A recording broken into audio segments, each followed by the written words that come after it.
할렐루야. 오늘은 12월 8일 목요일입니다. 오늘도 정시매일 예배에 나아가시는 큰믿음 유신교회 모든 성도님들을 사랑하고 또 축복합니다. 다 함께 사도신경으로 우리의 신앙을 고백하며 나아가겠습니다. 전능하사 천지를 만드신 하나님 아버지를 내가 믿사오며 그 외아들 우리 주 예수 그리스도를 믿사오니 이는 성령으로 잉태하사 동정녀 마리아에게 나시고 본디오 빌라도에게 고난을 받으사 십자가에 못 박혀 죽으시고 장사한 지 사흘 만에 죽은 자 가운데서 다시 살아나시며 하늘에 오르사 전능하신 하나님 우편에 앉아 계시다가 저리로서 산자와 죽은 자를 심판하러 오시리라. 성령을 믿사오며 거룩한 공회와 성도가 서로 교통하는 것과 죄를 사하여 주시는 것과 몸이 다시 사는 것과 영원히 사는 것을 믿사옵나이다. 아멘. 다 함께 찬송가 459장 찬양하시겠습니다.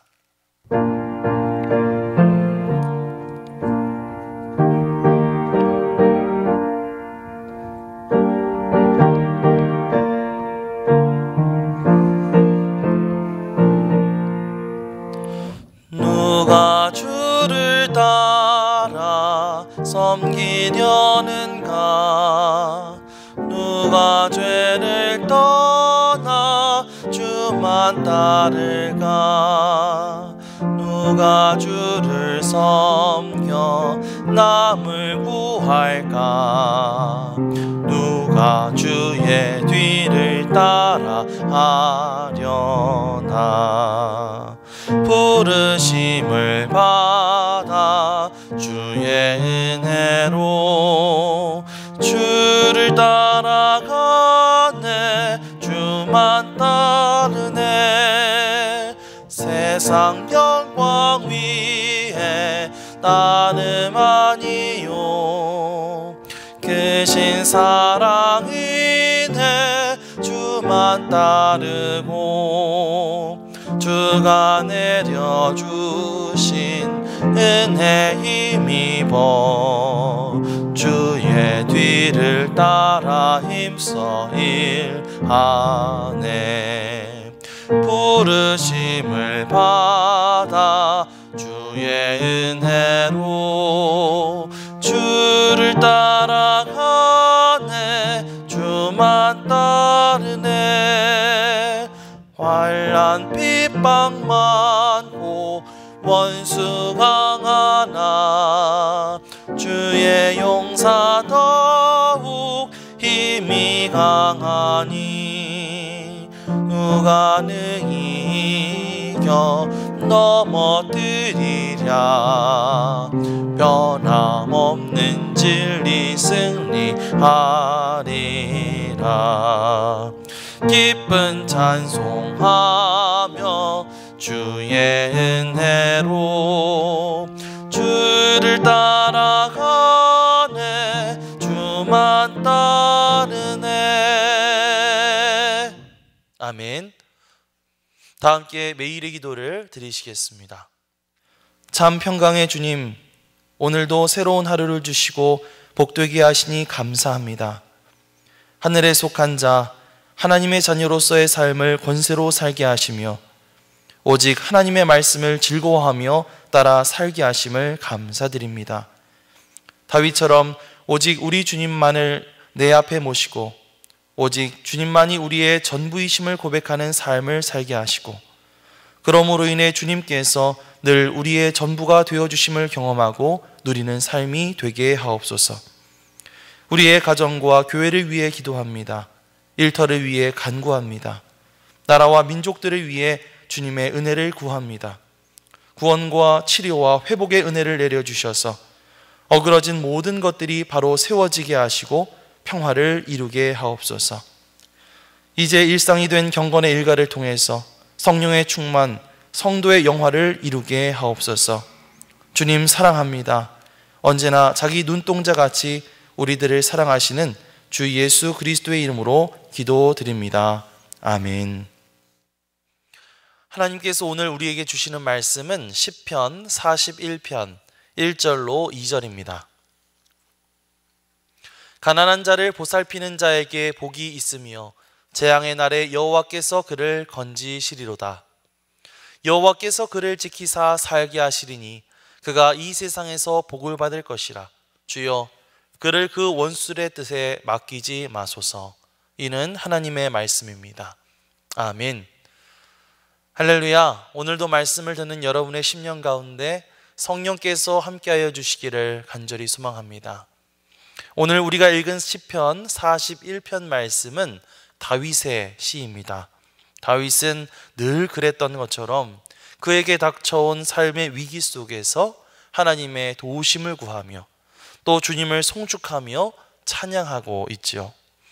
다윗이 이 시를 기록한 시기나 배경에 대해서는 잘 알려진 바가 없지만 다윗은 이 시를 쓸 때에 어떠한 질병에 시달리고 있었던 것 같고 또 원수들의 비방을 받았으며 특히 그와 가까웠던 사람들에게 배신을 당하는 일들을 겪게 되었던 것 같습니다.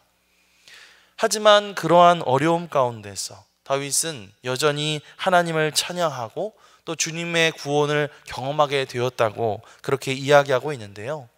이 시간에는 특별히 시편 41편 1절에서 2절 말씀을 통해서 어떠한 사람이 하나님 앞에 그러한 은혜를 입게 되는가, 이것에 대해서 함께 좀 살펴보려고 합니다.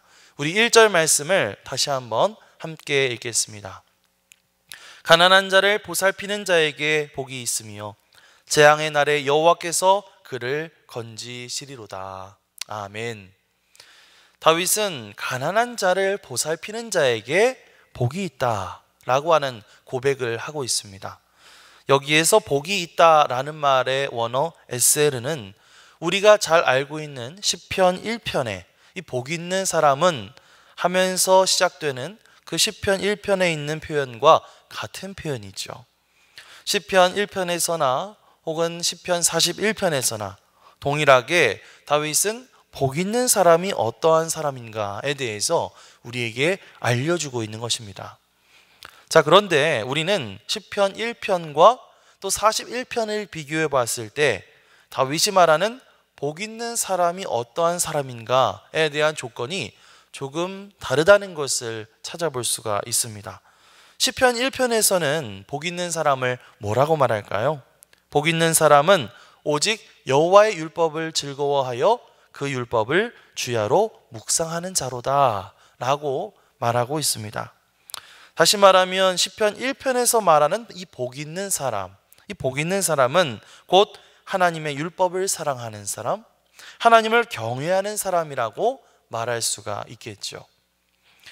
하지만 오늘 읽은 41편 말씀에서는 다윗이 어떠한 사람이 복이 있다고 말하고 있을까요? 바로 가난한 자를 보살피는 자가 복이 있다라고 말을 하고 있습니다. 다시 말하면 나의 주변에 나의 도움과 어떤 긍휼이 필요한 그런 이웃들을 보살펴주는 사람, 그런 사람이 바로 복된 사람이다, 복 있는 사람이다 라고 말하고 있는 것이죠. 성경을 보면요, 하나님께서는 이스라엘 백성들에게 그 주변에 있는 여러 궁핍하고 어려운 사람들을 외면하지 말고 도와주라고 그렇게 말씀하십니다.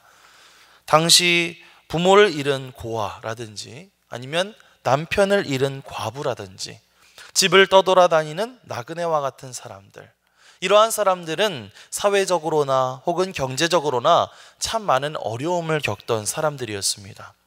하지만 하나님은 그런 이들을 도와주는 것이 곧 하나님을 경외하는 사람들의 참된 자세라고 말씀하시는 것이죠.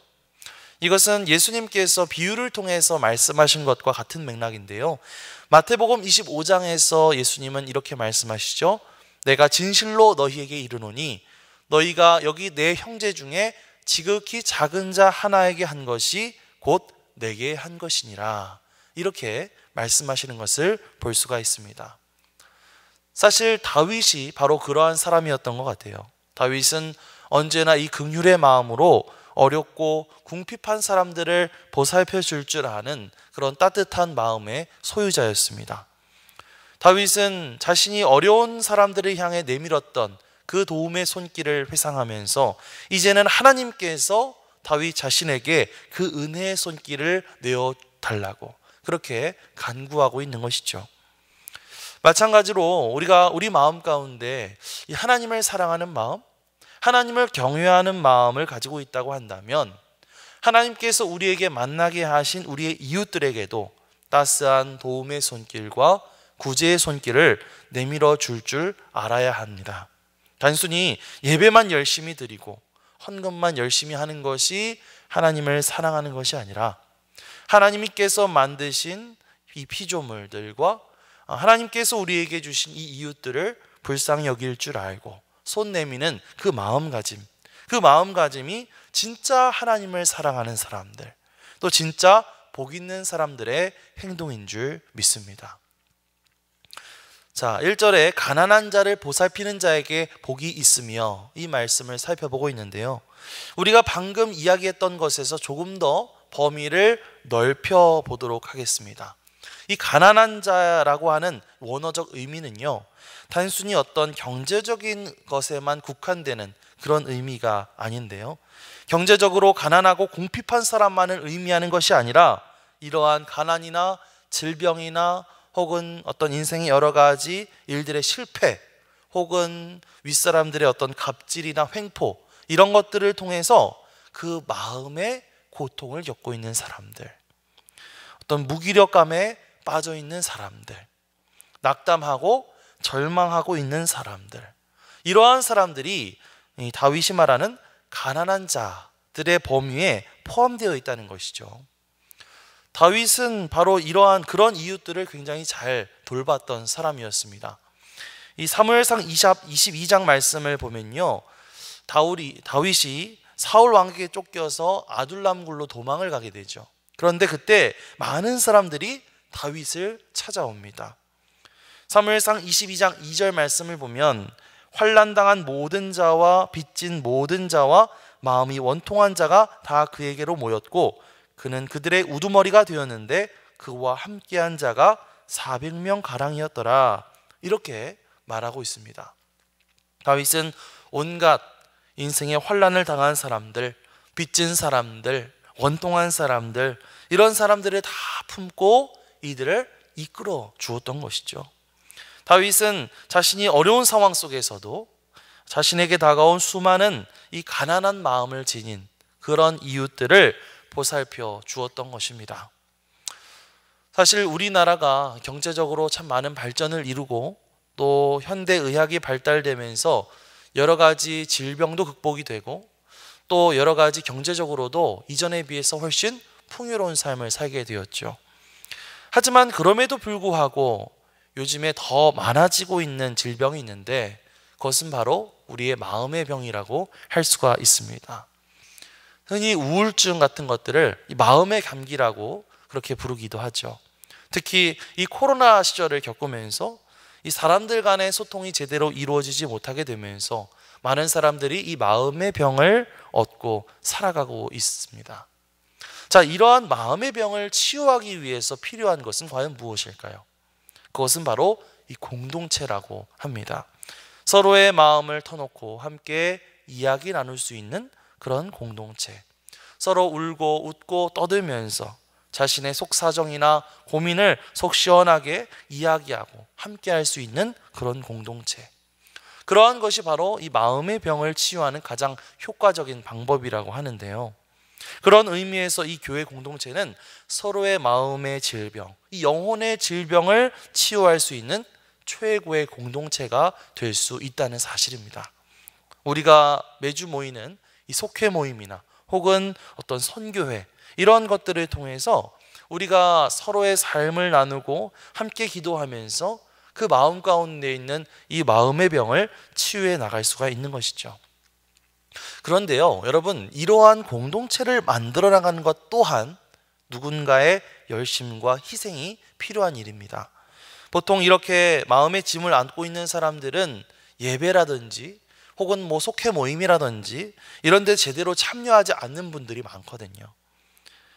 그렇기 때문에 나와 같은 속회에 있는 어떤 속도원들, 잘 나오지 않는 그런 속도원들이나 혹은 선교 회원들에게 관심을 쏟고 또 연락도 하면서 이들이 과연 어떠한 생각을 가지고 살아가고 있는가, 혹은 이들의 마음의 상태나 믿음의 상태는 어떠한가, 이것을 적극적으로 점검하고 보살펴 줄 사람이 필요하다는 것이죠. 이것은 단순히 어떤 속장이나 선교회장들만이 할 일이 아니라 하나님을 사랑하는 사람이라면 누구나 주변을 돌아보고 이러한 일들을 감당해야 할 줄 믿습니다. 그렇게 가난하고 힘든 마음을 가진 그런 우리의 이웃들을 보살펴주는 그런 사람들, 이런 사람들이야말로 하나님께서 기뻐하시는 참으로 복된 사람들인 줄 믿습니다. 오늘도 나의 주변에 있는 사람들, 특별히 이 마음 가운데 부담감을 안고 또 짐을 안고 우울함을 안고 살아가고 있는 사람들, 이러한 사람들에게 따스한 손길과 관심과 마음을 건네줄 수 있는 그런 복된 하나님의 사람들이 되어주시기를 주님의 이름으로 간절히 축원합니다. 그렇게 하나님을 사랑하고 또 우리 이웃을 사랑하는 마음을 가지고 또 경제적으로 궁핍한 사람들을 돌보아줄 뿐만 아니라 마음이 아픈 사람들까지도 보살펴 주었던 이런 다윗. 이 다윗은 하나님 앞에 무엇을 고백하고 무엇을 기대하고 있을까요? 바로 재앙을 당할 때 하나님께서 이러한 자신을 건져 주실 것이다, 이렇게 고백하고 있습니다. 41장 1절에서 2절 말씀을 다시 한번 읽어보도록 하겠습니다. 가난한 자를 보살피는 자에게 복이 있으며 재앙의 날에 여호와께서 그를 건지시리로다. 여호와께서 그를 지키사 살게 하시리니 그가 이 세상에서 복을 받을 것이라. 주여 그를 그 원수들의 뜻에 맡기지 마소서. 아멘. 자, 2절 말씀에서 여호와께서 그를 지키사 살게 하시리니 라고 하는 표현이 있죠. 이 말은 단순히 이 어려움에서 구해 주신다라고 하는 그런 의미뿐만 아니라 그의 삶의 전 영역을 감찰해 주시고 필요한 것들을 채워주시긴다. 그러기 위해서 우리의 모든 삶을 지켜보고 계시고 우리의 모든 것을 충족시켜 주신다 라고 하는 그런 의미가, 그런 고백이 담겨져 있는 표현입니다. 그러니까 내가 누군가의 부족함을 알고 그것을 채워주고 그것을 나누면서 살아가면 하나님께서는 그 모든 것들을 다 지켜보고 계신다는 것이죠. 더 나아가서 내가 부족할 때 하나님께서 그 모든 부족함들을 채워주시고 우리의 마음을 붙잡아 주신다는 것입니다. 잠언 19장 17절에는 이러한 고백이 있어요. 가난한 자를 불쌍히 여기는 것은 여호와께 구워 드리는 것이니 그의 선행을 그에게 갚아 주시리라. 아멘. 우리가 하나님께서 지으신 이 피조물들, 하나님께서 우리에게 주신 이 이웃들을 소중히 여기고 보살피며 살아간다는 것은요, 곧 하나님을 소중히 여기는 삶인 것이죠. 그리고 하나님께서는 그 모든 것들을 지켜보고 계시고 우리에게 되갚아 주실 줄 믿습니다. 오늘도 나 자신만을 바라보면서 그냥 그렇게 살아가는 것이 아니라 내가 살아가는 그 주변을 둘러보고 또 주위 사람들을 둘러보면서 관심과 사랑이 필요한 곳에 나의 손길을 통해서 하나님의 사랑을 흘려보내줄 수 있는 그런 저와 여러분들이 되시기를 주님의 이름으로 간절히 축원합니다. 아멘. 기도하겠습니다. 하나님 감사합니다. 오늘 다윗의 고백을 통해서 우리의 삶을 돌아보게 하심을 감사를 드립니다. 다윗이 했던 고백, 가난한 자를 보살피는 사람에게 복이 있다라는 말을 우리가 기억하며 살아가게 하여 주시옵소서. 우리가 하나님을 사랑한다고 고백하는 만큼 우리의 이웃들을 돌아보며 그들의 부족함과 필요를 채워줄 수 있는 우리가 되게 하여 주시고, 단순한 필요를 넘어 그들이 가지고 있는 마음의 질병과 무거운 마음의 짐을 함께 나누고 기도할 수 있는 그런 복된 공동체를 이루어갈 수 있도록 도와주시옵소서.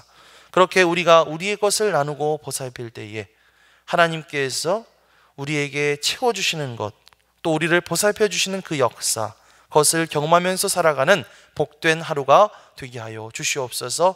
감사드리며 예수 그리스도의 이름으로 기도드립니다. 아멘.